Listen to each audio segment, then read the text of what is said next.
Good morning. Oh, yes. Thank you. Honorable ministers, dear specialists, academia, scientists, business people, welcome to 5G Techritory 2024, Day 2.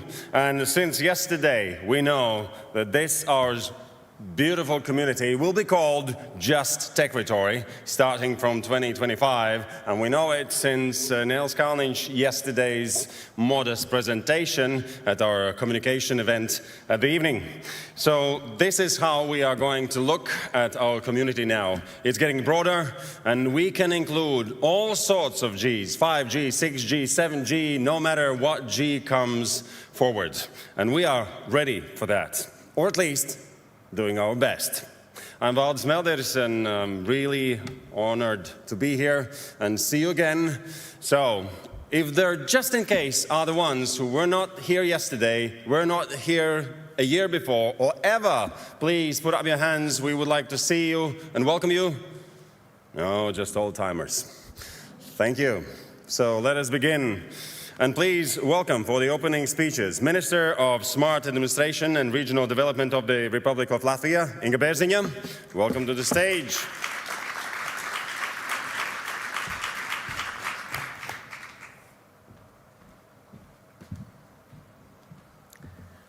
Good morning, ladies and gentlemen.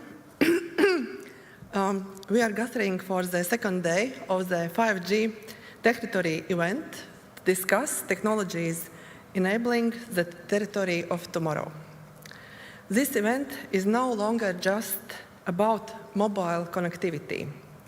The theme of this year underlines the key role of advanced technologies in shaping interconnected digital world and the need to consider their broader impact.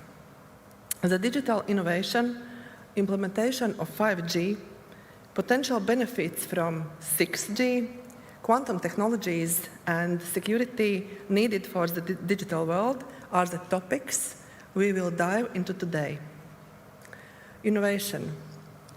The EU has identified digital innovation as central to its future prosperity.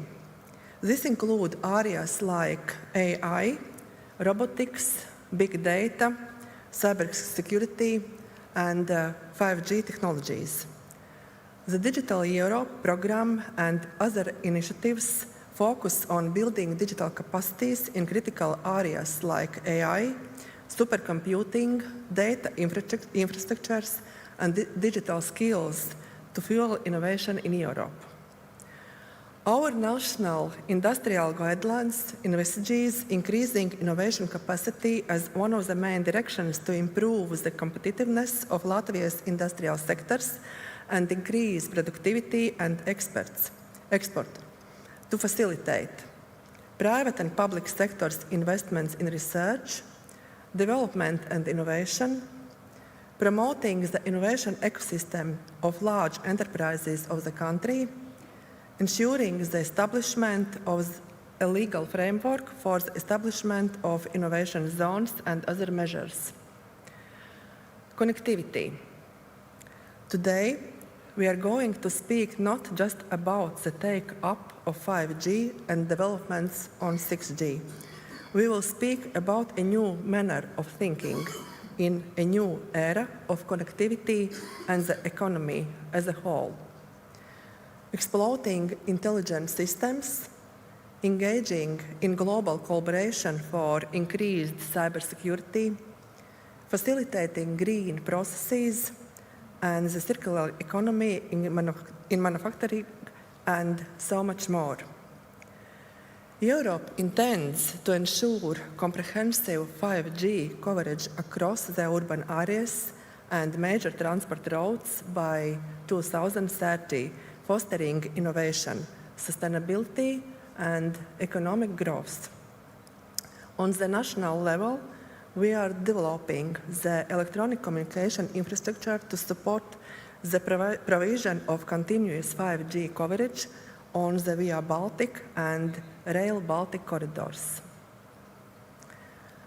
Among the discussion subjects of today is the look at what's to come in the future, priorities for 6G and the impact of connectivity in general on our societies and industries. Key trends and 5G evolution to shape 6G for vertical sectors, including discussions on the first 6G use cases, trends in vertical sectors, and more. To make Europe a leader in the 5G era, in line with its values of sustainability and security while fostering economic growth. The latest advancements in quantum technologies and how European countries are contributing to global quantum research and innovation will also be in the spotlight today. We see encouraging progress in the implementation of the Memorandum of the Latvian Quantum Alliance, signed during the 5G territory last year, facilitating Latvia's international competitiveness in high-tech quantum technologies, including the development of local expertise and innovation. Speakers today will approach the issue of protection of the digital world.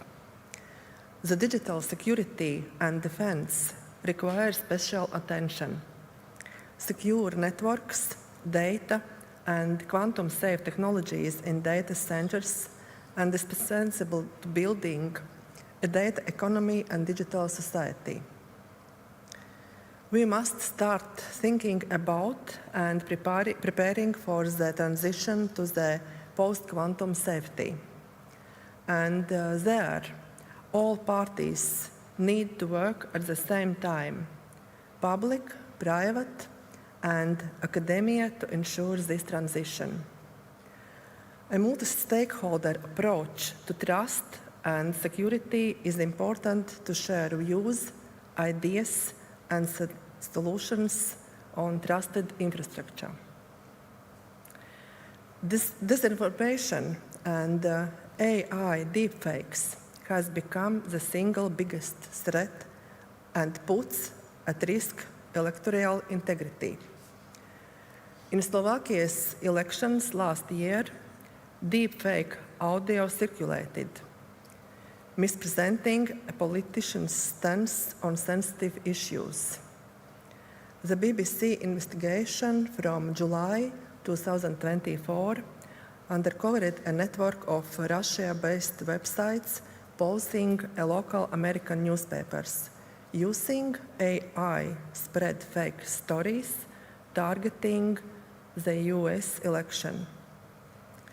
To share a piece of good news in this area, just a week ago, our Parliament agreed that the pre-election period campaign materials will have to clearly indicate the content created by artificial intelligence. Identity theft, misinformation, as well as scams, fake calls, money scams put our citizens under threat increasingly. In 2023, more than 8.5 million euros were defrauded in various ways from residents of Latvia, according to the state police. Sending fraudulent text messages was the third most common type of fraud, immediately after fraudulent phone calls and investment fraud. To combat disinformation, deepfakes, and other forms of misinformation, we need to facilitate and build a multi-layered approach incorporating technology, policy, education, and collaboration. To conclude, innovations, connectivity, a digital environment, digital skills, and wide use of AI and quantum technology are among the top priorities of our national digital and industrial strategies. The 5G Territory Forum for 7 years widens our perspective on the national as well as international level to ensure a trusted and secure digital environment for our societies. So today, I urge us to discuss not only the benefits of technologies, but also its risks, and most importantly, how we can all contribute to creating a secure and trustworthy digital environment, whether as governments, tech companies, or users. Thank you.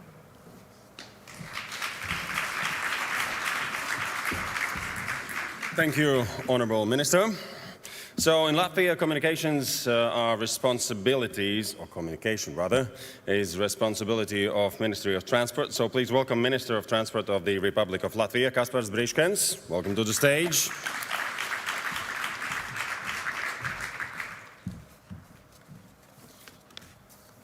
I've gotten used to the Radisson Latvia as a venue for 5G Territory, so wow, this is a whole new level, and congratulations. Madam Minister, honorable guests, innovators, technology leaders, dear friends and colleagues. Let me start by extending a very warm gratitude to the organizing team, and Nils Kalniņš in particular. I think it's another successful year of bringing together visionaries from the Baltic Sea region and far beyond to what has become a key catalyst for innovation and progress in our region. For 7 years now, as Madam Minister emphasized, this forum has served as a vital platform to unite visionaries, policymakers, and industry leaders who share a common goal, harnessing the power of 5G and digital connectivity to shape a more connected and innovative region here around the Baltic Sea. Significant importance for 5G also for Latvia. And we understand that connectivity is the backbone for our digital future. Already today, I'm proud that 5G coverage in Latvia has reached 75% of our population. It's up from 53% just 1 year ago. And I'm sure I will come here next year with a better figure. And I will not ease down until near everyone is connected. We're not stopping here. Latvians are also amongst the highest consumers of mobile internet in the entire OECD. The average monthly usage of 48 gigabytes per connection, reflecting a 15% increase over the past year. This illustrates not only the rapid expansion of our digital infrastructure, but also the increasing demand for high-quality digital services. And to achieve this progress, we have focused on creative supporting environment for our telecom sector. Over the past years, we have conducted successful spectrum auctions in the key bands, such as 1.7, 1.8 gigahertz, 3.7, 3.8 gigahertz, enabling the operators to enhance network capacity and expand coverage. These strategic efforts also underline our commitment to making 5G an accessible and reliable tool for everyone. Some of the key initiatives by Ministry of Transport and government as a whole. There are significant steps that have been taken also over the past year. So I'm very happy to report that we have adopted in the government what I would regard as a seminal policy package to streamline the red tape regulations that were previously hampering digital development in Latvia. For example, we've introduced a series of regulatory reforms aimed at simplifying and accelerating the deployment of 5G infrastructure. For example, transitioning from recurring rent payments to one-time compensations for property usage, not least for the installation of transmission equipment on the roofs of our buildings. This is also significantly lowering the consent requirements for these installations from 100% to 50%. Also allowing the operators to proceed with infrastructure deployment through a notification process instead of lengthy approval procedures that were in place before that. We have also established clear guidelines to improve cooperation between mobile operators and local municipalities, and this ensures smoother project execution and communication. Also prioritized the enhancement of indoor radio coverage standards for all new and renovated buildings, making it more accessible for operators to enter both public and private properties to maintain and upgrade essential network infrastructure. And these changes reflect the government's commitment to creating a more streamlined and collaborative regulatory environment, supporting faster and more efficient 5G deployment across the country. Ministry is also actively promoting public-private partnerships to extend 5G accessibility into rural areas. As again, I'm committed to ensuring that this connectivity is available to everyone. This collaboration also ensures that there is no region left behind in our digital journey. At the same time, of course, we're also addressing investment challenges through targeted funding initiatives. And here I'm looking with great caution, but also with a great hope towards the next EU budgetary discussions for the next 7-year multi-annual financial framework, where of course we want to see Connecting Europe facility to remain as the essential driver of cross-border digital infrastructure development. We're also strengthening our partnerships with Ukraine. One of the highlights of last year's 5G Techritory was the signature of a digital connectivity memorandum with Ukraine. And our commitment here in Latvia, not just the government, the whole society, to this partnership with Ukraine is unwavering.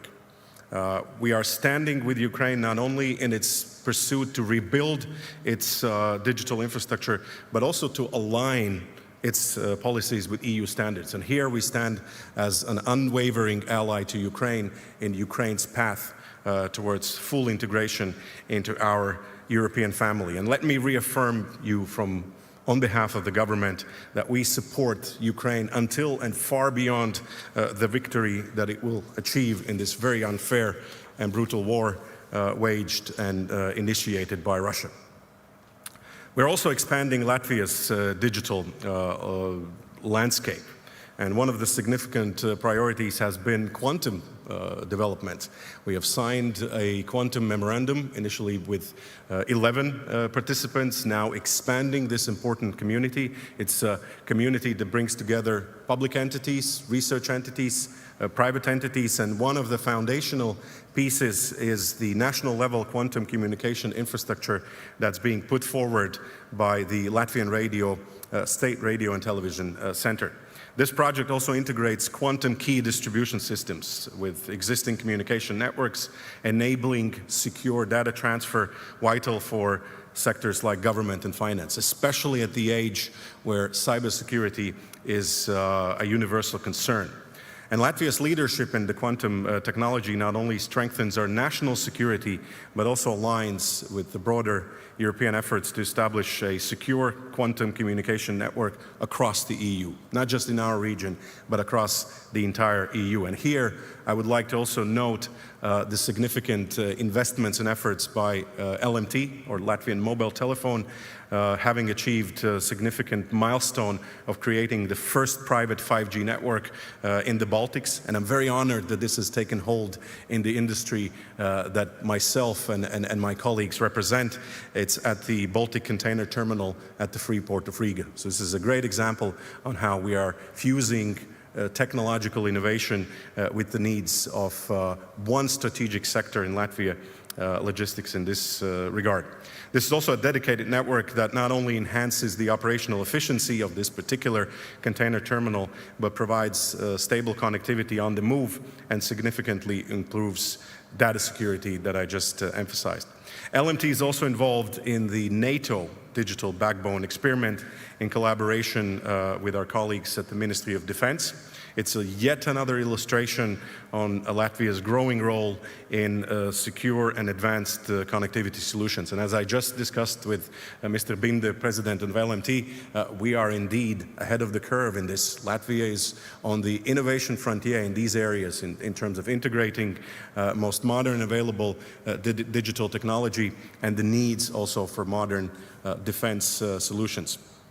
The operator TET has also made very impressive strides with substantial investments in expanding 5G services and improving fiber optic coverage in Latvia. And here also working in conjunction with the Latvian State Radio and Television Network. And these efforts are vital to ensure that our citizens and businesses have access to reliable, high-speed internet, which is a prerequisite for Latvia's digital transformation and also maintaining Latvia's position amongst the global leaders in terms of digital connectivity. I also wanted to emphasize the important role that Latvia is playing in terms of developing its semiconductor sector. Here, particularly in photonic microchips, we have research led by Riga Technical University, University of Latvia Institute of Solid-State Physics. Latvia is building an expertise in energy-efficient and high-speed data solutions. And the recently signed Memorandum of Understanding involving key players like LMT and Microtik, who are amongst you today, aims to expand research and strengthen Latvia's integration into the European semiconductor supply chain, as much as also EU tries to diversify and move away from any dependencies from other parts of the world. And last but not least, let me remind you of the theme of this year's 5G Territory. It's technology enabling tomorrow's territory.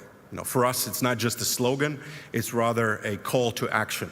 So Latvia has shown that the right vision, strategic investments, and collaboration amongst the multiple partners in this industry, we can build an intelligent, connected and sustainable future. And the government of Latvia remains dedicated to supporting the 5G Territory Forum and its mission, because we know that there's no single institution that can achieve these ambitious goals alone. That's why this community that this forum has built is extremely valuable, not just for Latvia, but for the broader Baltic Sea region and far, far beyond. So as we move forward, let's continue to push boundaries, let's foster innovation, unlock the potential of 5G and beyond.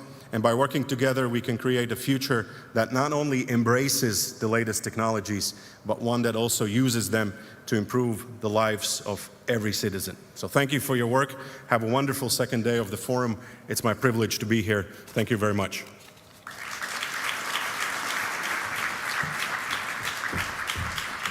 Thank you, Mr. Minister. And now let's get to work. And our first panel discussion is so important. So connected forces, the integration of mobile connectivity into defense operations and strategies, and oh boy, how many things have escalated in this field since last year when we met and discussed these questions. So I'd like to ask first to the stage and take the chair number one from the left, the board member, Latvian Transatlantic Organization, Žaneta Ozoliņa, who will be our moderator of the panel. Welcome to the stage. And then please welcome Vice President and member of the Management Board of Latvijas Mobilais Telefons, Ingmārs Pūķis. Luz Fernandez, Chief Digital Innovation and Technology at NATO Communications and Information Agency, NCIA. There's a slight change in the panel. Instead of Minister of Defense, we have Evija Sīpola, Head of Communication and Information System Department of National Armed Forces of Latvia. And Stephen Douglas, Head of Market Strategy at Spirent Communications. Stephen, welcome. And good luck to you, Madam Moderator. Thank you very much, Valdis. Good morning, everybody who joined this session, which, as Valdis said, looks is going to be very interesting and very relevant. And thank you for inspiring speeches from our ministers, which laid a fantastic ground where we could start our takeoff debating security and defense issues. I think there is no need for long introduction, because at the moment when we are already in the third year of reaching the third year of war in Ukraine and experiencing different ways of warfare, starting from classical 19th century type of war and stepping into war of future, in the war of technologies.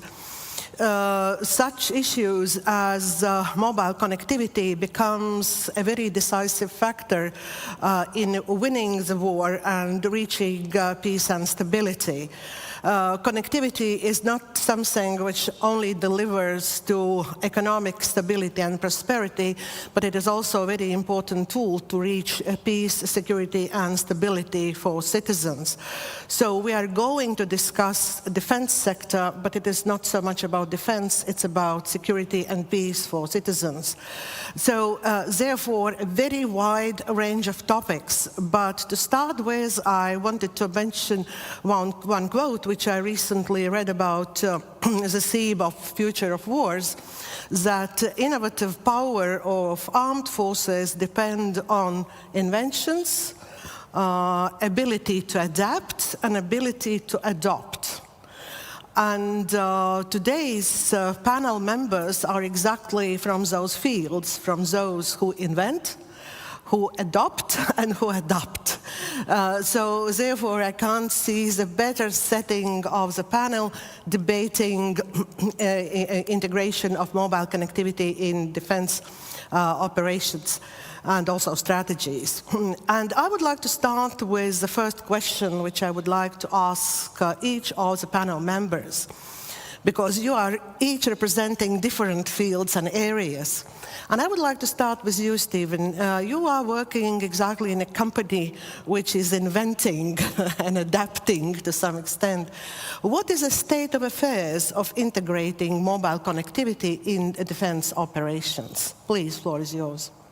First of all, thank you for having me here today. I look after strategy for a company which focuses on the testing and assurance within the communications sector.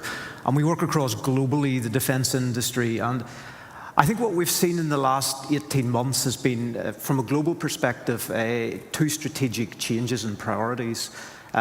Triggered, one obviously by what's going on in Ukraine, but also I think from initial learnings of looking at how to utilize commercial communication technologies. So about 18 months ago, or before that, there's been a lot of focus on testing technologies like 5G, how it could be used within the defense organizations.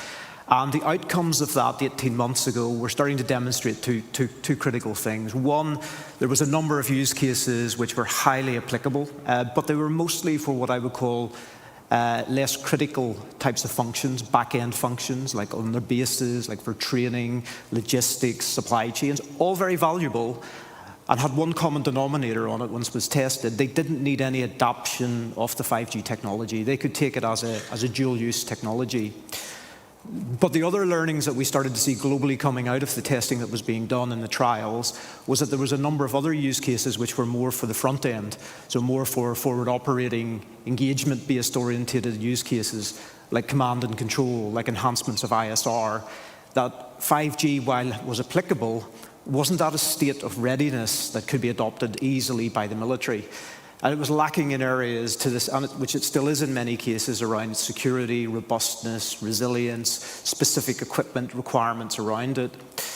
And that's triggered a strategic sort of change we've seen from some of the leaders, whether it's the Defense Department in the US we work with or other sort of Western allies, where the focus now has started to move to how do we rapidly resolve that issue if we are going to use a dual-use technology. And you're seeing two sort of directions there. One's towards the standardization processes. I think one of the gaps that the defense industry has had in that first wave of 5G, most of the standardization didn't involve defense organizations having their input. And that means most of the input into 5G was designed, as most of the Gs have been to this stage, from a consumer or an enterprise perspective. What you're now seeing is that defense organizations are starting to think about how they get themselves involved in the next stages of 5G's development. Now, this is slightly challenging because engaging directly exposes also potentially what you're requiring, and these are global standards with actors and other nation states which maybe we don't want them to know. So that's looking at ways how the proxies can be used and third parties to actually influence some of the standardizations. The second thing we are also seeing is a focus on open source and open network technologies. One of the challenges, again, a number of the militaries we worked with had identified is to evolve these 5G systems for defense purposes getting the traditional large vendors to do it is quite a time-consuming process, and in many cases it's not commercially viable for them to do it. But having more open technologies which will allow you to rapidly adapt or change is something that's now being focused on. So we're starting to see a lot of the military organizations starting to push in this direction to explore open source technologies and open networks like Open RAN technology. And the third area I would highlight that we're starting to see as well is just also a focus, and I think this is a careful focus, but is towards tactical use cases rather than thinking purely strategic. And I think the Ukraine is the sort of catalyst for this. I think we saw a couple of immediate learnings. Number one, as a Western countries, we probably have lost our leadership in some forms of electromagnetic warfare over the past 10 years. We probably 10 years ago had over-superiority and got overly confident with that and haven't invested in innovation. And we saw use cases in the Ukraine just recently, for example, where Russia has been able to jam or spoof short-range tactical missiles because the technology on board them is legacy that's been supplied to them. So that's starting to trigger a focus about how do we use more a mixture of, say, conventional capabilities we have today with 5G, not be scared to use them, but combine that with innovation immediately. So things like swarms of drones, which could combine electromagnetic warfare capabilities that may not be the most futuristic, but combined in a swarm, you can saturate potentially what Russia's trying to do. So it's these types of rapid tactical innovations we're starting to see and being tested and trialed at the moment. Now, I want to put that on one side because the only last comment I would make in this is that we should not over-rotate to just tactical. It is important, absolutely, for us right now. But there is other state actors out there who are not involved in this conflict, who are focusing strategically on a longer-term plans as well. And we know this for a fact, again, looking at the standardization processes and IP that's being generated and how they're thinking of using technologies like 6G and quantum in the future as an offensive opportunity, specifically around ways that they could operate in a multi-dimensional space. So I think there's a lot moving at the moment, but I think these are the big sort of strategic global changes we've sort of seen over the last 18 months. Thank you very much. When I was listening to those 3 points, it brought me back to a classical academic dilemma, which as university professor, I discuss with my students from time to time. Is it still really true that military drives technology or technology drives military? How this dilemma looks today, having in mind those very rapid developments of different type of technologies which are, again, integrated into different forces? Yeah, I think that's been the ultimate. I mean, I always tell this story, if you go back to the 1950s and 60s, it was military in the space race literally drove technology. Mm-hmm. And we went through waves of that where it was ahead of the curve. To this degree now, we've sort of pivoted to the other way, where the military is starting to look at using the advancements where the consumer or commercial technology's gone. But as I said, the risk is that you over-pivot to one for the other, because in reality you need that duality, because there is so much functionality or capability the military needs which does not get designed into the commercial systems.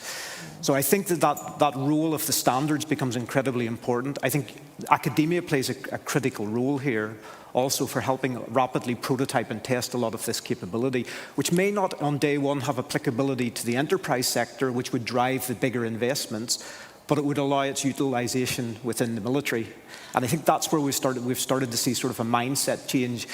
As I said, 18 months ago, if you saw this in the US, it was the other way around. Now I think they're coming to this realization as well, that they need to start focusing. And that's why you're starting to see, as I said, more interest in, say, open technologies, where it provides both the military and third parties the capability to adapt rapidly technologies and advance them that are maybe for a niche specific use case that in the future probably will have commercial or enterprise applicability, but it maybe doesn't have it on day one today. So for example, I mean, I'll use 6G as the example.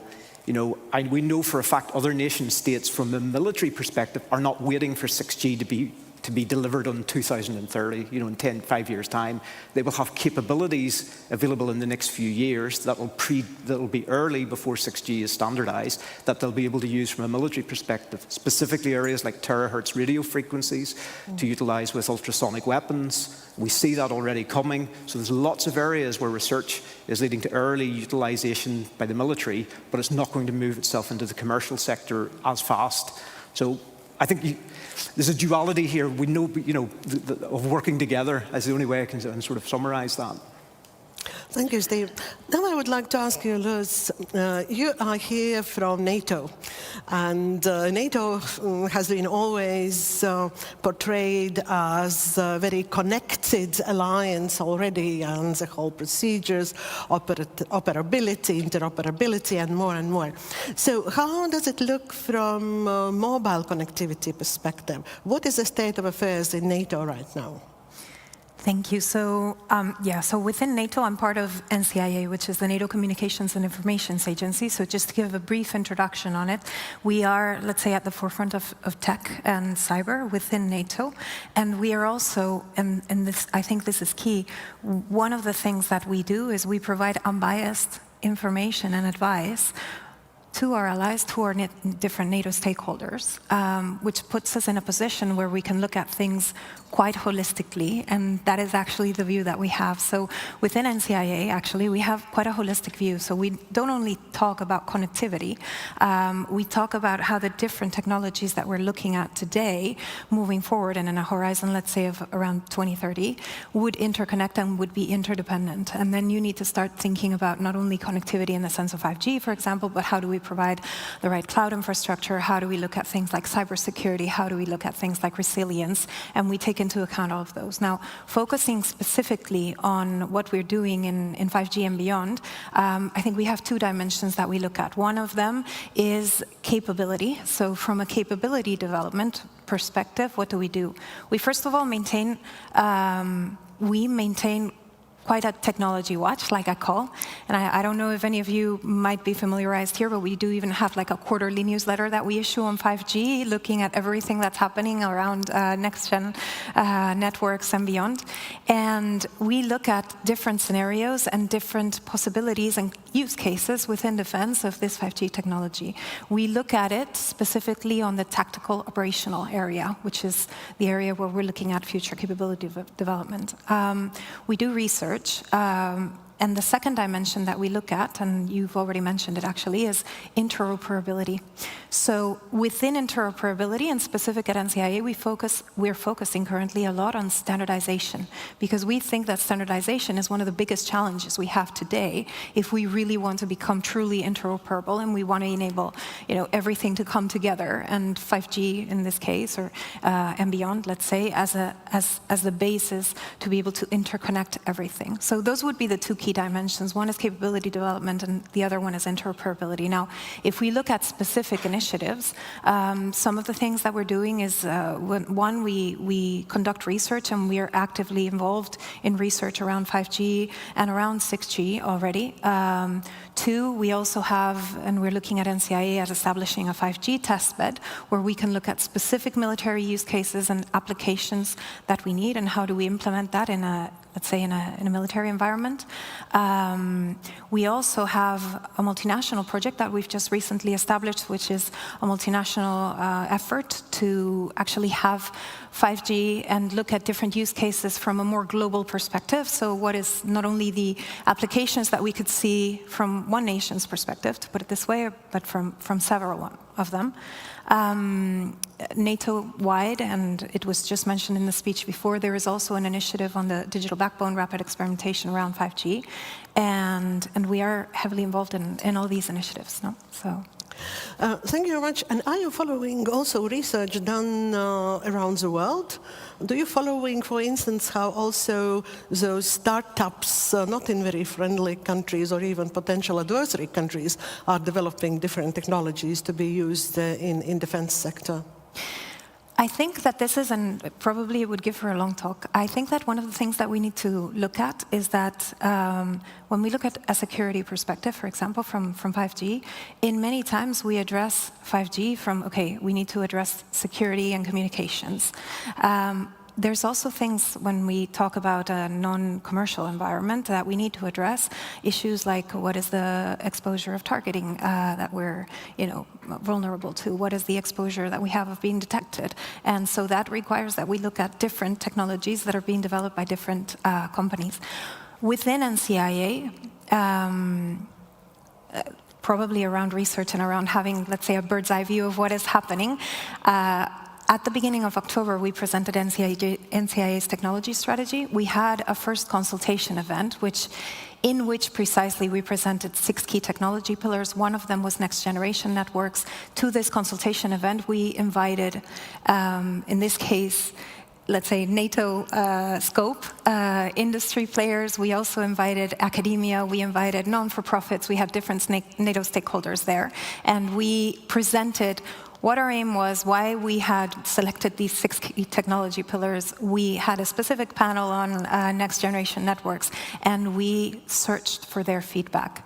One of the assistants there was precisely Diana, which is the innovation body, let's say, within NATO, and they have extensive and intensive contact with different startups that are showing up in, not only on connectivity, by the way, but everywhere. So yes, we are very interconnected. That's part of our technology watch activities. Mm-hmm. Thank you very much. Now I would like to give floor to Ingmars. So you are from Latvian biggest mobile company, Latvia's Mobilized Telephones, and you are very actively integrating yourself into integrating mobile connectivity in armed forces. So could you please share with us what is your company's experience in being part of defense industries these days? Thank you. Yeah, so probably we should have a little bit of a look back. So why I'm actually here, why do I sit on this stage? And this all kind of started kind of 7 or even 8 years ago, a kind of a seminal moment when we were asked by a team of National Guards from Riga Technical University, can we lend them 20 used smartphones? So we said, why not? We can lend you 20 used smartphones. What are you going to do with those? And that was the seminal moment which opened us as a classical mass market mobile operator to the concepts of command control systems and the fantasy that every soldier these days has his own private smartphone in his pocket, which is a great communications and computational device. So, and of course, since then, many things have moved on, and many things have changed, but that was the seminal moment, because that also coincided with the time when the fantasies about 5G were showing around, and of course, we clearly realized that no one needs 5G, because no one has seen it, and so if no one has seen it, no one will actually buy it. So many operators around the planet, they still perceive 5G as just a broadband device. So, and defense was one of the earliest verticals where we actually deep dived and researched what are the industrial applications of 5G future promise, which we actually do see is happening just about now. So actually this time between the fantasies which were traveling around 2017, 2018, 2019 are just from the technical perspective, we are just about now ready to do those. So we ventured into this world, and luckily we are a very small country, which turned out to be a feature, which kind of our USP, because as we have noticed now in the bigger markets, the distance within the ecosystem between the operator and the government, between the operator and the universities and government and universities and so on, is quite long. So here it turned out to be that this public-private partnership was very fruitful.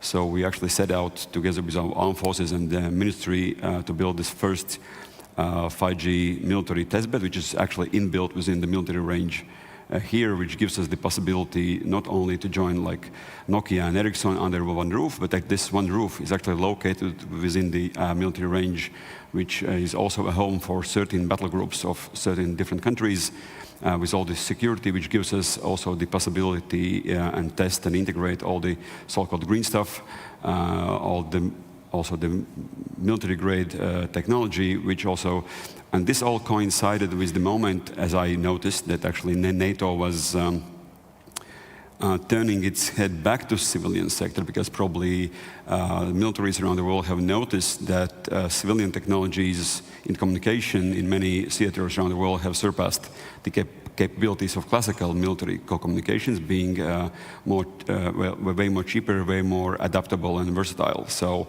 and all these years, so we've been part of this journey where NATO is more and more accommodating all the beautiful stuff the civilian sector has done on the 5G side. One of the reasons also being that armies are not only waging war. We should actually hope that they don't wage war, but 99% of the time armies are doing many more things like training, running huge complex industrial storage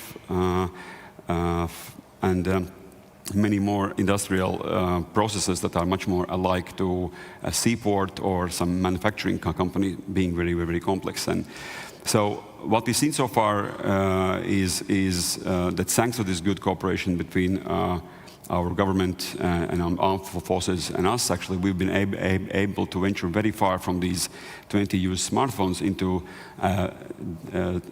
this week and previous week, probably the biggest wireless experimentation of NATO is going on here in our military testbed. So we are looking into multi-domain operations, where we see the ambition would be that the single 5G core is controlling many different networks, being different. For instance, right now there are some private networks of different vendors are located on different naval ships. They are linked also with different satellite communication media. They are also linked to the commercial mobile network on the shore. They're all managed by single brain in the single 5G core. So that would be the ambition also, as Ms. Fernandez mentioned, the ambition of standardization. Are we actually able to interlink different networks and different capabilities brought by the different member states of the NATO into one team? Last year, we also showcased the ability of one brain being here in Latvia, managing many networks, one of those being in Idaho in the United States. So actually these technologies are becoming more and more adaptable, and not only communication-wise, what we are also seeing from war in Ukraine, where we, of course, are trying to learn as much as we can, since us also being a frontline state. The Ukrainians are doing the most and utmost. Whatever is happening right now is happening there. So we also are seeing that mobile network is not only the means for communication, it's also a great sensor. So this somewhat leads us a little bit to the 6G future when we talk about sensing. So the performance of mobile network is also helping to monitor many things happening in electronic warfare as well. So I do believe that this cooperation is having, so to speak, a bright future. So thank you, Ingmar. You are just starting those close relationships with the armed forces and contributing to security and stability of Latvia, but also transatlantic area. But I was wondering, in Latvia we very often complain that our companies are small, that probably they are not reaching the global scale and their impact can be limited. But in recent years there are more and more voices from companies themselves that those companies which are large ones, for them it is much more difficult to adapt to concrete needs of defense forces in their specific areas of operations. So for you, for LMT and what you are doing, the size matters or not? Well, size always is a factor, at least I do believe. I guess we are large enough for our country, but we are small enough to be fast.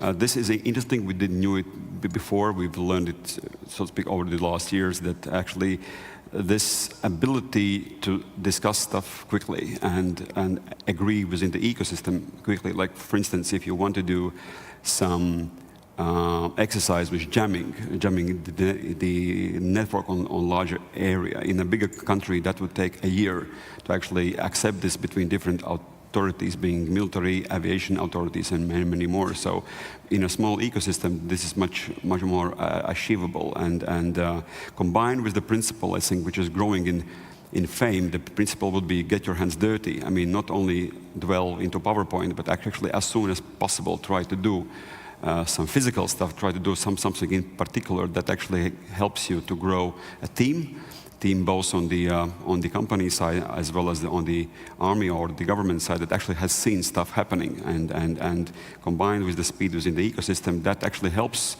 or so to speak, that facilitates that we also, as being a small country, also are a good contributor to NATO itself, and just by being faster than big countries. Yeah, thank you. Now it's time to turn to Evi, Lieutenant Colonel from Joint Armed Forces, headquarters of National Armed Forces. So Evi, you are the one, and your colleagues are the ones who are benefiting from innovations in mobile connectivity. How it looks from your perspective, what you have already achieved, and probably what you would like to have more. Thank you. Actually, I would like to turn back to the previous aspect of the question about a small country. I'm not a good painter, in fact, but I would like to try to illustrate the actual battlefield or the operational battlefield that we are facing here in Latvia. Even though the small country, we do have these several dimensions, and I would like to return back to the physical layers, which we have everywhere. It doesn't matter the size, but we have the land and sea. We have the airspace above all of these two domains. And then if we go further and deeper, then we have cyberspace across and inside of all of these three domains. We have electromagnetic spectrum surrounding all of these four domains. And we have space surrounding everything then. And if I made this illustration maybe not so clear, then I would like to add that in each of these domains, and by the way, NATO has recognized all 5 domains as operational domains, then each of these domains contain and have specific technologies, specific platforms, specific assets that can be utilized to support defensive operations.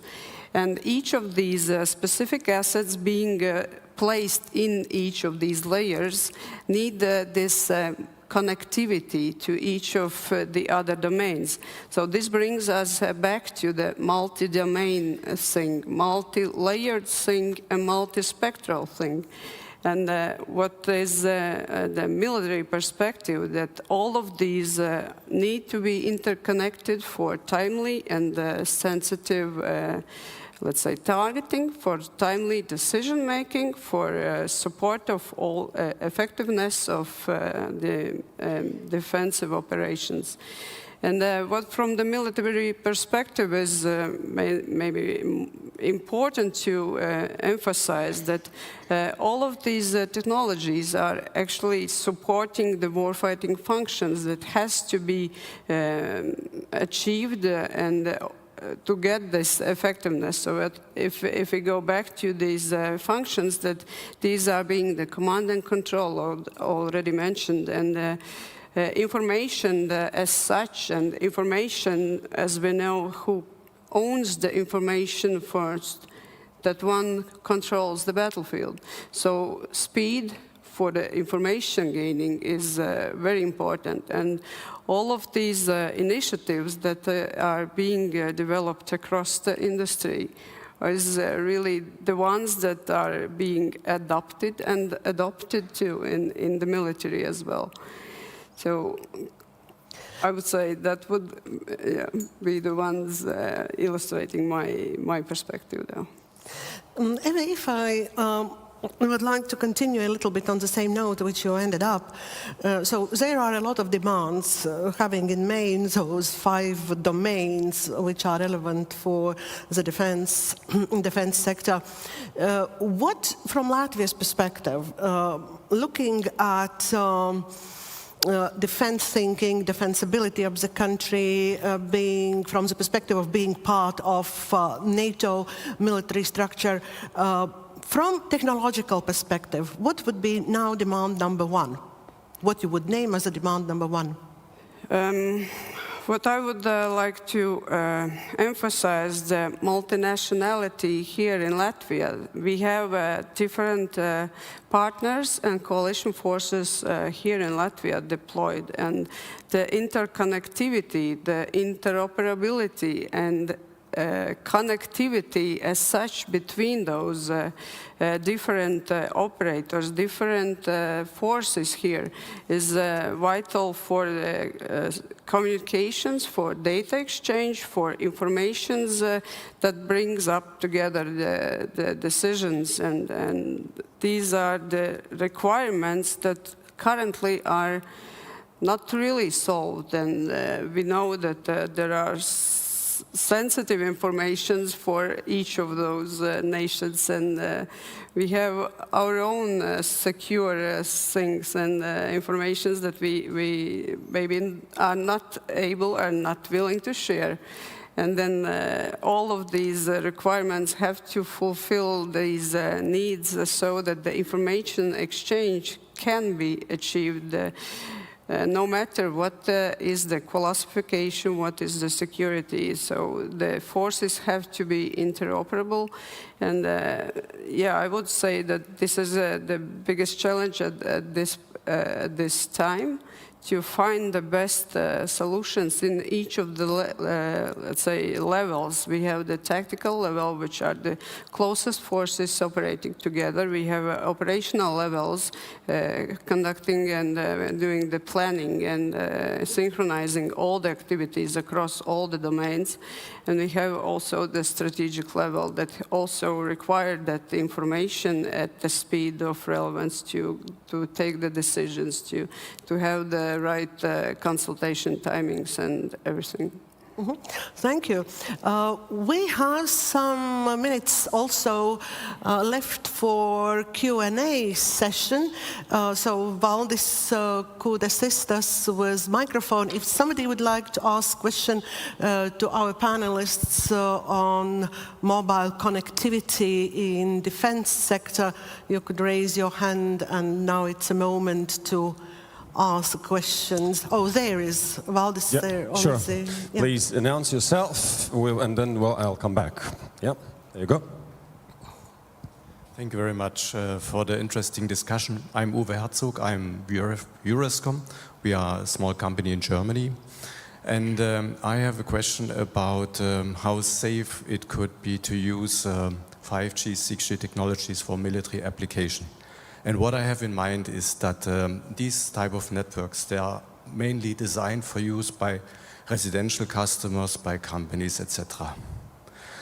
I understand these are very interesting also for use in military applications because of their fancy opportunities that they offer. But at the same time, when they are deployed for military use, do we not also buy in all the vulnerabilities that these networks have? For instance, I heard when you want to interconnect between ships and use it via satellite communication, we know how easy it is nowadays to shoot a satellite. Wouldn't we buy in severe risks by too easily deploy this technology for military use? How do you see that? I'd be happy to take this one. Yeah. This is particularly the reason why this is being done. So using as many networks as possible. Because so right now, as you've seen in war in Ukraine, walking around with a field radio turned on is probably your death sentence. Because whatever no one cares what you are saying over the field radio. You would be bombed by a mortar if you would stand for too long, too close to a battlefield with your field radio, because your field radio is very, very much visible. So its radio footprint is very much visible, so no one cares. No one cares to hack you. They just know if you walk around with your I don't know, let's say a Harris radio, you will probably just be bombed.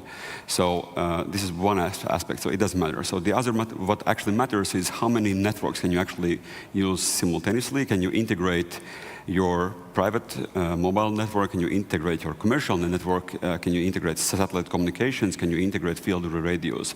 We've showcased that you can actually, we showcased a solution where you can actually call from your iPhone to a field radio. So these two networks being interconnected. So the key here is interoperability and simultaneous usages of as many networks as possible in a secure way. And I would, somewhat also would like to oppose, I think the 5G network is not meant for humans.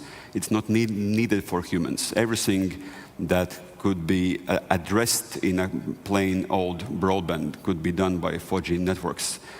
We don't need, I mean, the 5G is nice, it's a little bit more frequencies, a little bit better frequency efficiency, but 5G is not that important for broadband. 5G is mainly industrial solution for machines and robots, so, and the security level of 5G is again one step up from the previous generations as well. And last but not the least, particularly if you're doing a warfare in an urban area, actually one of the benefits of using, even beyond all this what I mentioned before, one of the benefits of using mobile technology is that you blend into the civilian background of the radio. So if you would walk around the city with your field radio, you would be even more vulnerable. So there are many aspects to this, but yes, I do believe that first of all, first and utmost, it's the multi-domain operations using as many networks as possible and being kind of a mesh of different technologies. So are you saying that that lowers the traceability of the user? I would say that having many networks opens up more options, and you are much harder to. I mean, in the classical sense, if you have a centralized network, if you take out some of the elements, the network dies. So if you have many networks, you are much more adaptable to whatever happens. Maybe I can just add a little bit on. Stephen, please. Yeah, just to extend on that. I mean, well, again, a learning that we've been watching at the moment is that with the earlier generation, say of 4G and the first wave of 5G, the non-standalone, there was a huge issue about being able to rapidly identify, a user from their identification and their location.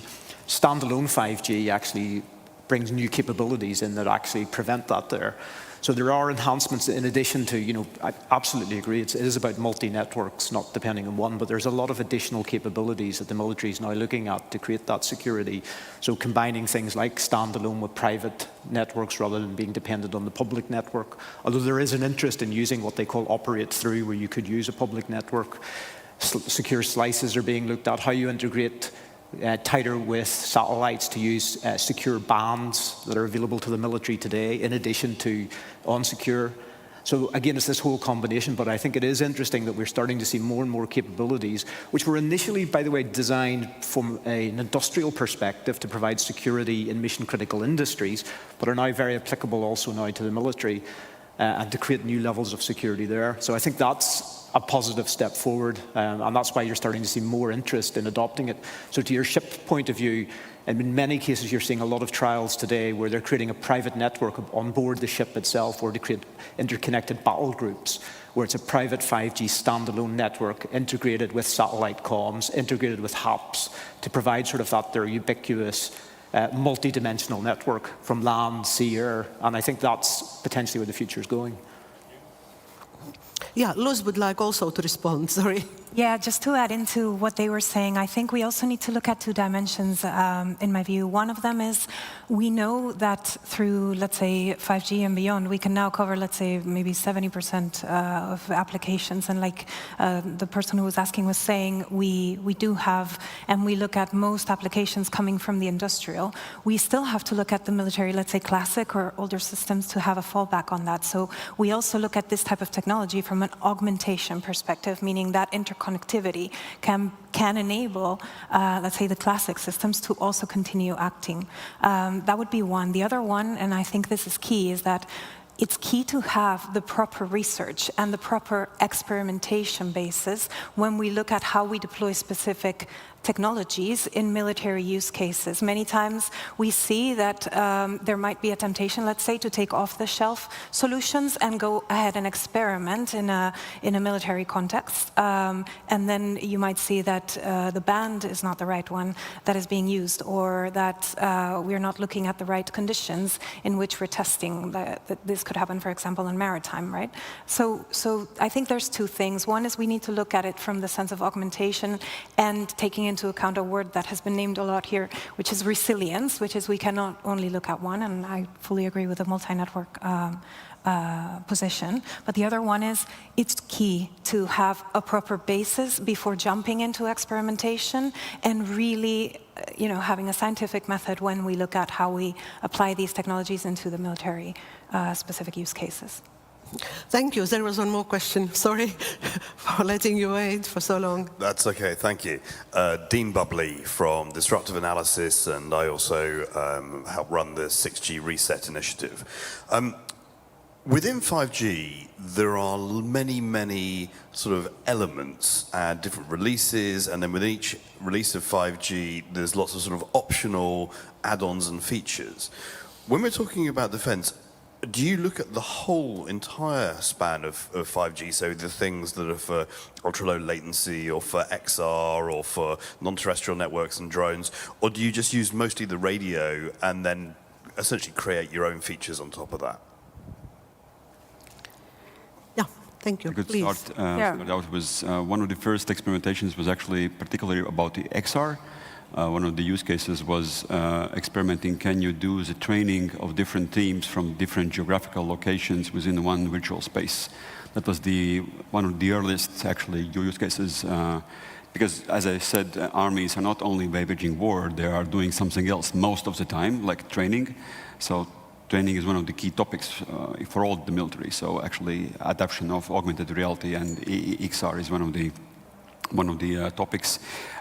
Substitute to GPS is probably one of the other ones. So there is this fantasy that, which we also do research, that you would use a signal from massive MIMO antenna in a passive mode, so that would give you a possibility to calculate your whereabouts based on the signal from the antenna. So that would be, in some specific scenarios, that would be a substitute to GPS, which is probably we can easily forget about GPS as a technology. This will not be used ever, probably in the future, so we need to look for alternatives to GPS. So this would be another one of examples. There are actually many more, but probably somebody else can comment.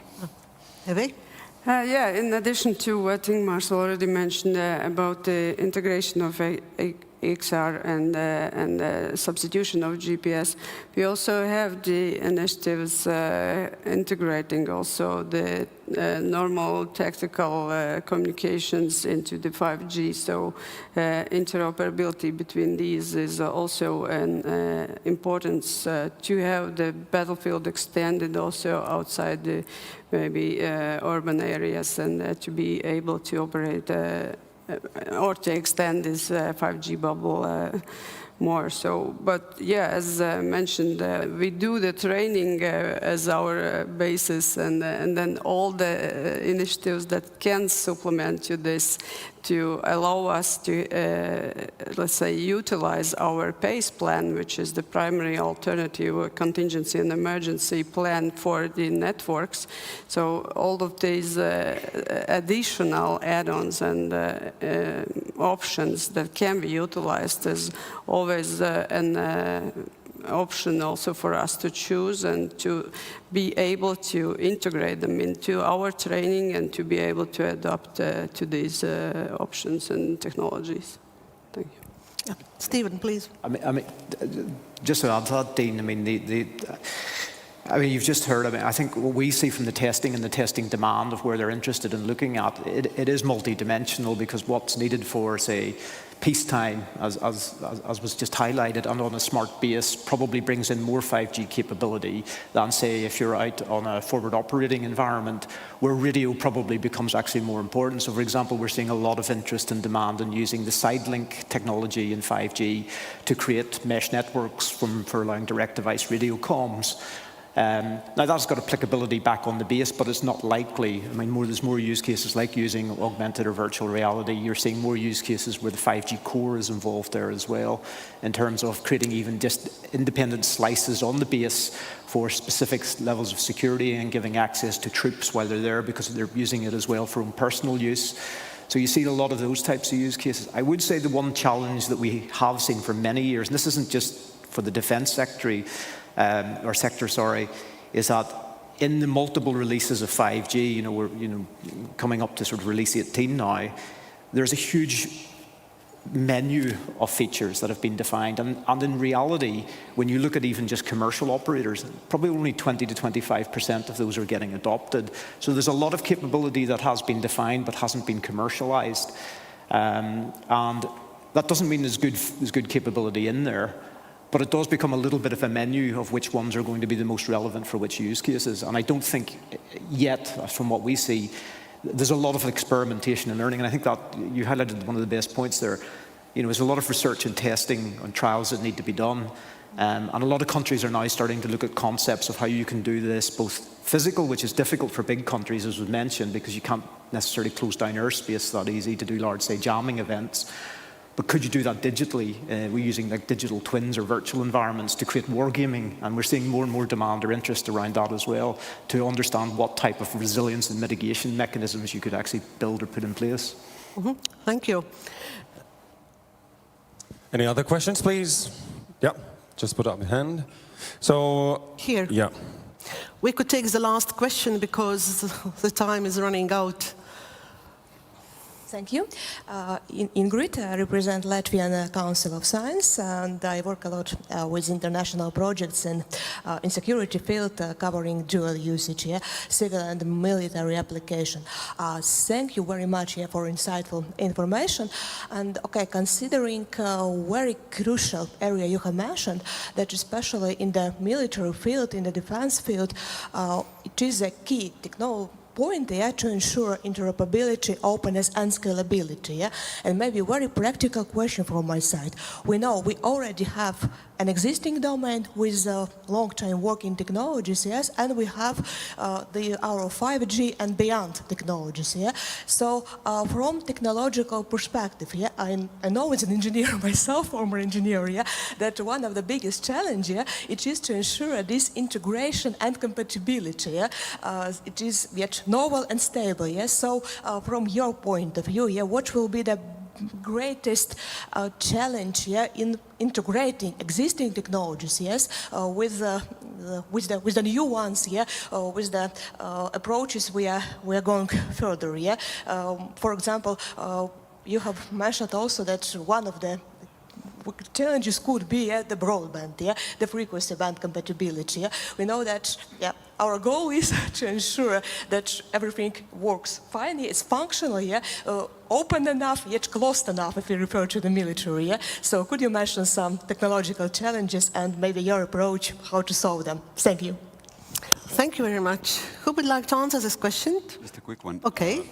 Quick one. Probably I don't see that many, well, there are many interesting technological challenges, but probably most important, if you would see, well, if you take a look from a rollout perspective, is probably not technological, it's administrative challenge.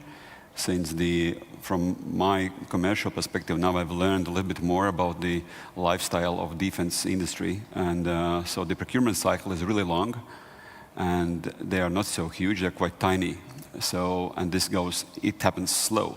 So there are many, many countries, and this procurement cycle probably doesn't coincide so well. So it's not so hard to solve interoperability right now. As I said, we can make a call from iPhone to a field radio. That's doable already. There is a GEAR for that. But for so many countries and so long procurement cycles and procurement strategies of different countries, I think that would be if you would like to roll it out all over the place in many countries, that would be, to my understanding, probably the biggest challenge here. Maybe I can add a little bit to that. So I always say that when we talk about interoperability, we talk about it in two senses. We can talk about interoperability between systems, and let's say from a NATO perspective, we would talk about interoperability across the aliens. When you talk about interoperability across systems, you start looking at technological challenges like, okay, how do we interconnect, let's say, legacy systems with newer technologies? How do we look at forward-looking technologies and, being able to integrate, for example, different test beds that we might have on different technologies to look for use cases that use all of them.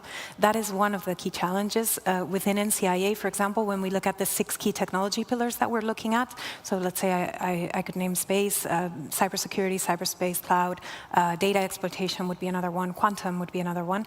We always look at that interoperability among systems and the interdependency that technologies carry to enable one another, actually. But when you talk about interoperability across the aliens, you also have to look at the people and process perspective.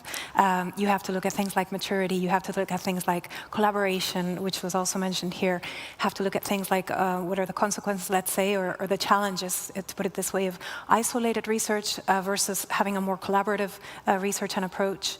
And you need to tackle each one of them, right? So I would see it, like I said at the beginning, in a more holistic view when we talk about interoperability, taking into account the whole dimension, and also the different layers and the different domains that we're talking about when we talk about multi-domain. So. Thank you very much, Luz. I think that the good panel is a panel which doesn't answer all questions.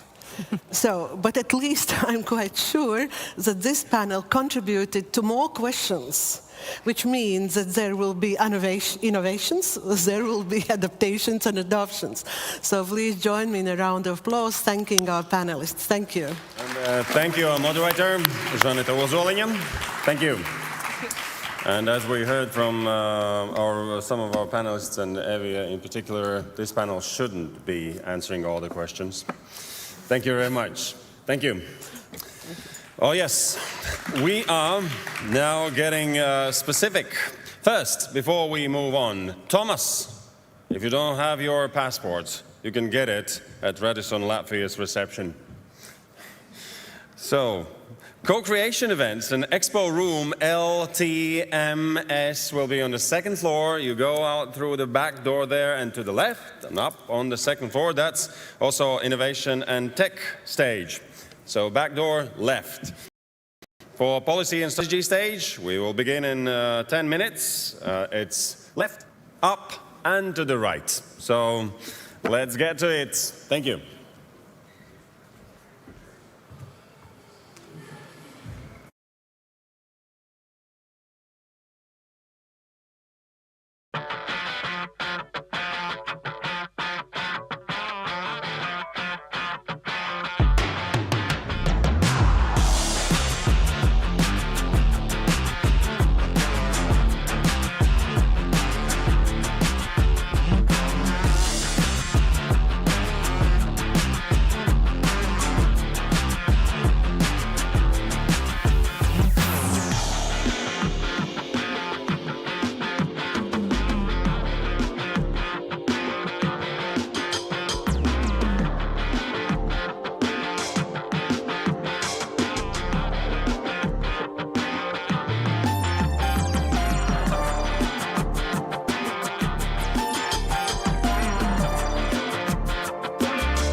Digital twins are digital copies of real-world phenomena. They are powerful modeling tools that provide the means to predict and address vital topics, such as climate change, biodiversity, and geophysical hazards. Nordic Cryosphere Digital Twin, NOCOS DT, models the key sea ice impact sectors in the Nordic and Baltic regions. It contributes to the Global Climate Change Information System and Destination Earth, a digital model of the whole world. Sea ice is an opportunity, but also bears risks and hazards by making some areas inaccessible. Funded by the Nordic Council of Ministers, NOCOS DT uses digital twin technology to produce climate diagnostics to inform decision makers. NOCOS DT enhances 6 high-technology tools and solutions, bringing sea ice research and predictions to the next level. The Ship Navigation Risk Indicator to improve information on navigability. An analysis tool to diagnose the time period for landfast ice in present and future climates. Accurate and reliable data on rigid ice probability to improve winter navigation, increase safety at sea, and conduct efficient risk assessment for maritime operations. Improved knowledge, regular monitoring and prediction of the marginal ice zone in the Nordic seas by providing locations, weekly evolution, and statistics. Marine spatial planning to pilot how the climate's models data can be utilized in marine spatial planning platforms. And discrete element model-based computer code suitable for high-performance computing to simulate sea ice. These Nordic cryosphere solutions will become a part of the digital model of the world.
The Latvian Council of Science is the national contact point for Horizon Europe program.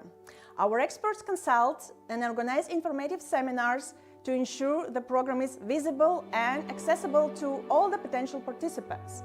We are open for cooperation and encourage you to use all opportunities offered by international programs to foster collaboration and achieve the goals of excellent science. Horizon Europe is the EU's key funding programme for research and innovation, with a budget of €95.5 billion, making it the most ambitious programme implemented by the European Union. Horizon Europe programme First Pillar aims to strengthen and broaden the excellence of the EU's science.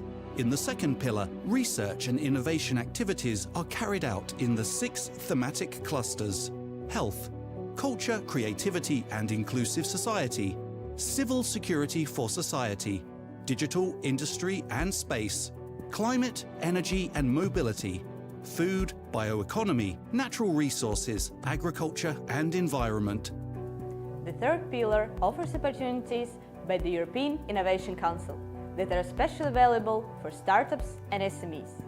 The EIC supports innovation during their entire life cycle, from early-stage research, technology transfer, and concept generation to market entry and scale-up.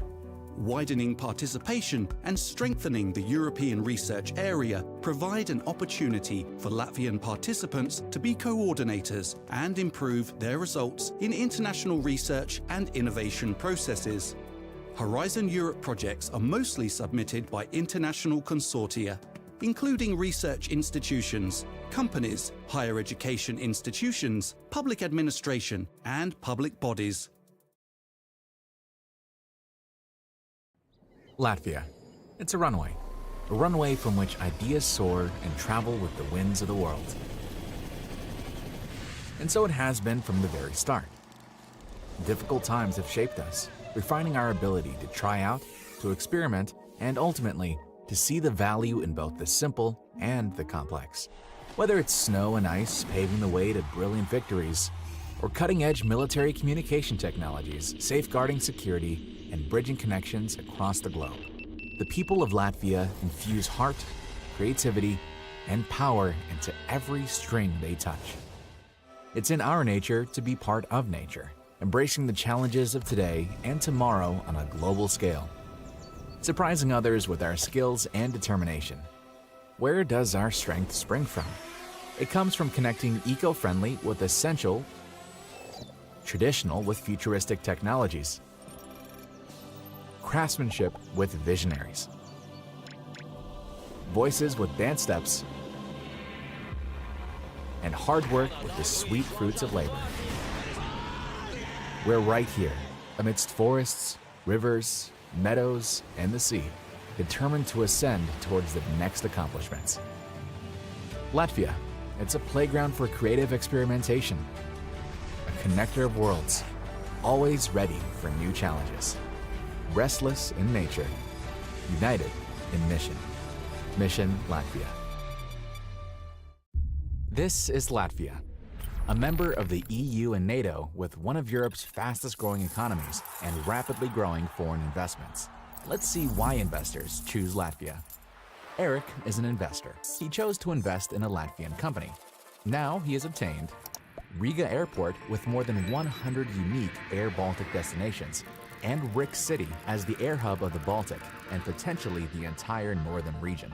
Seaports with 80% relief for CIT, up to 100% property tax relief, and zero tax on reinvested profits. Modern and fast railway connection with the rest of Europe. Eric also got Class A production and office premises. Yes, even in the center of Riga at one of the best prices in Northern Europe. Quality of communication, high level of digitization, e-signature, and the ability to easily manage the company anywhere. Also on the list of benefits, Eric has additional business opportunities and talented people who know languages and want to innovate in close proximity. And yes, Eric enjoys Michelin-level restaurants, nice golfing in the morning, and cultural activities with a clean environment, untouched nature, and the longest beach in Europe. Eric's choice now becomes clear, because, armed with these abilities, Eric intends to expand his ambitious plans in the energy, transport, and knowledge-intensive businesses. Invest in Latvia and enjoy all the benefits, like Eric does.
As we move to a more digitally connected world, our future undeniably depends on a non-visible but extremely valuable and limited natural resource: radio frequency spectrum, lifeblood of wireless networks.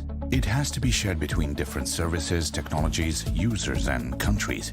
Balancing the spectrum demands of various applications is our task and calling.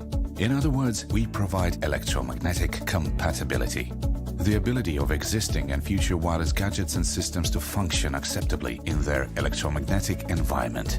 We are often called radio spectrum architects because we stand behind the scenes of this complicated spectrum management process. Spectrum planning isn't simply about forecasting in an intuitive manner. It is a procedure by which each decision is judged for its ability to meet the objectives.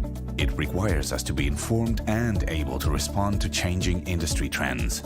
When planning the spectrum, we provide electromagnetic compatibility.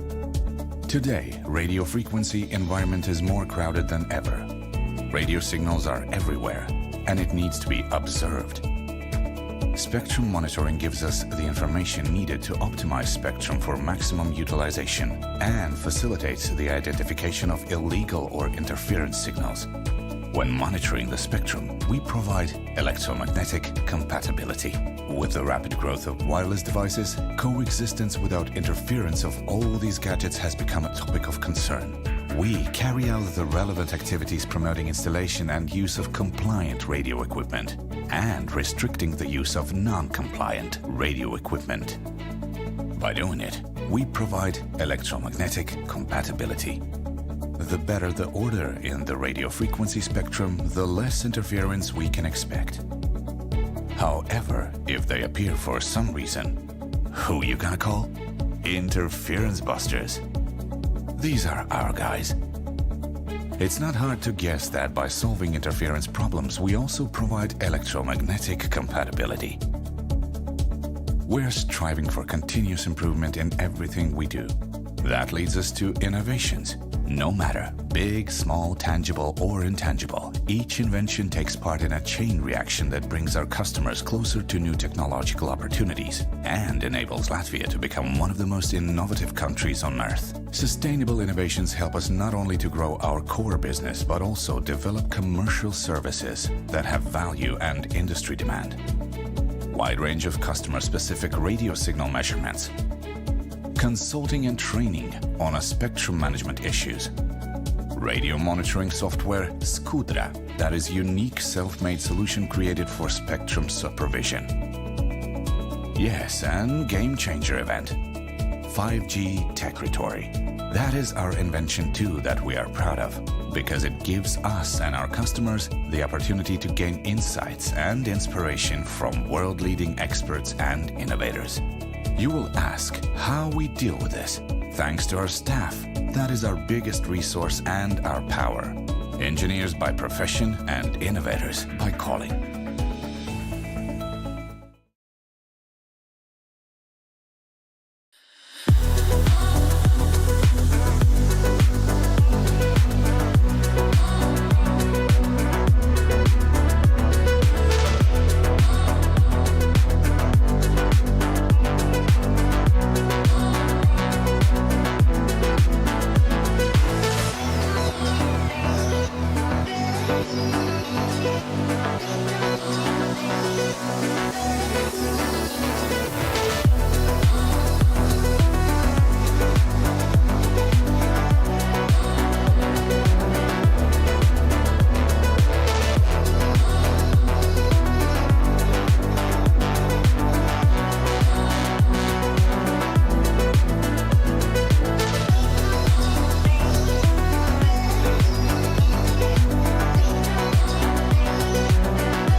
The 5G Data Hub presents relevant data and metrics tailored to the unique needs and priorities of different actors in the field of 5G and 6G.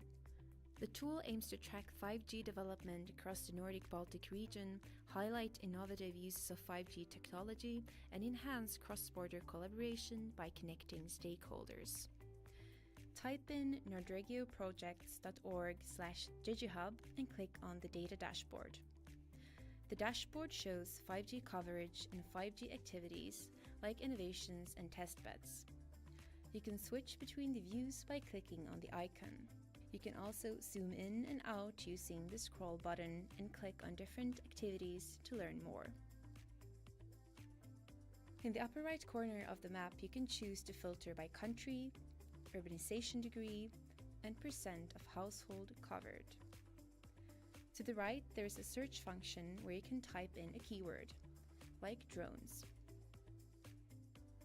If we have a look at the right corner in the top, you'll find the menu. The 5G Analytics section page offers a clear comparative overview, allowing you to select and compare multiple countries.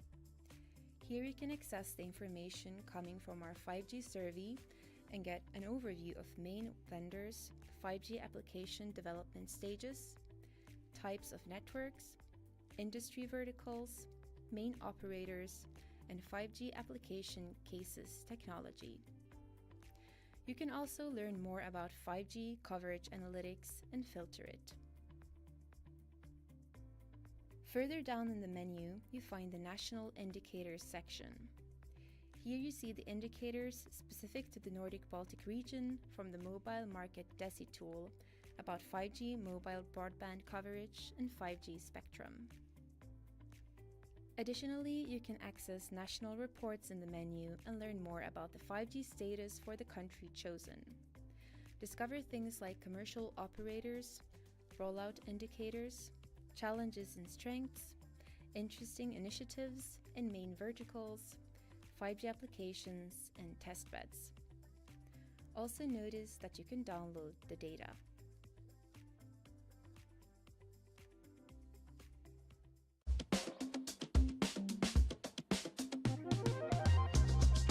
Looking to unlock the full potential of IT innovations? A lot of IT companies are based here in Riga, Latvia's digitally minded capital. So what gives Riga that IT factor? Let's look at two of the largest IT companies here and find out. A major player that needs no introduction is Tieto-Evry. Their payment platforms are used by more than 200 million customers worldwide. Yes, they digitally transform industries like banking and energy. But their mission goes beyond tech. With a team of IT and finance experts, we create the purposeful technology that reinvents the world for good. Tieto-Evry from Riga participates in international and local projects. We create, innovate, and implement. We are developers of digital futures. Proof of that is here in Riga, where they've just created a virtual therapy lab that will help young people to improve their mental health. Furthermore, they take care of all of Tieto-Evry's corporate finances, because Tieto-Evry Riga houses the Tieto-Evry Shared Service Center. Our second company in the spotlight is Tilda. From machine translations to AI chatbots, Tilda does it all. They've even made headlines by beating internet giant Google in the machine translation battle. Who makes this happen? The team, of course. Passionate linguists and language specialists, scientists and developers. Our head office is based in Riga, and we truly believe that Latvia, with its capital Riga, has an opportunity to become a real hub for language technology and language equality in the European Union. Thanks to Tilda's dedication, the language barrier will soon be destroyed, once and for all. It's no secret that talented employees are the key to unlocking a company's full potential. So if you too are searching for a large, dedicated, and ambitious talent pool, you know you'll find it here. Unlock the potential of Riga.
Baltic Container Terminal is one of the main logistic hubs in the Baltics. More than 260,000 containers are handled here every year. Every action here must be coordinated precisely. Until now, mutual communication and the operation of internal systems were ensured by a Wi-Fi network. However, this solution has its shortcomings. Firstly, tens of Wi-Fi access points are required for this territory. A network cable has to be connected to each, and electricity must be provided. Secondly, communication in a port terminal often takes place in motion, and using existing Wi-Fi technology, communications are often lost. Thirdly, when lots of Wi-Fi signals overlap, network interference arises. These shortcomings disrupt the smooth flow of work. What's the answer? Quite simply, LMT is the first in the Baltics to introduce a private 5G network on such an industrial territory. Only recently, this seemed impossible. Now, it is economically viable and very simple to do. Firstly, LMT conducts research of the existing infrastructure and radio planning. The good news is that the 5G private network can be built on the foundation of the existing network infrastructure. Therefore, previously about 20 Wi-Fi access points were required here to ensure good network coverage.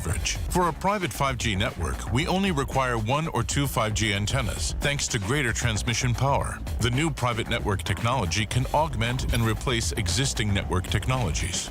Thus, it can correct the shortcomings evident in existing network technologies like Wi-Fi and others. 5G ensures a stable connection while in motion. We are already taking our umpteenth turn around this territory and have never once lost our connection. 5G offers the opportunity to replace old analog walkie-talkies with modern communications. Now we can not only talk, but also send photos and videos to our work colleagues. How are you now, Yanni? Does everything work?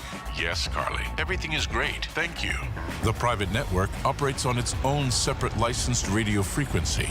Thus, we get less network interferences and can ensure a better, high-quality network connection without interruptions.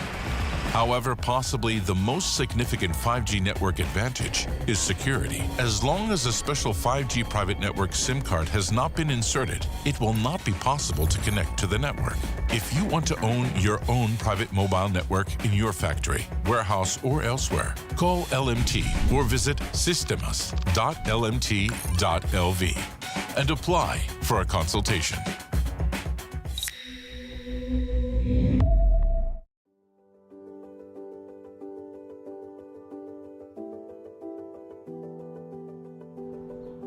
My name is Linda, and I'm leading the think tank Cyberbridge Forum that has its focus on cybersecurity skilling, talent development, and building communities.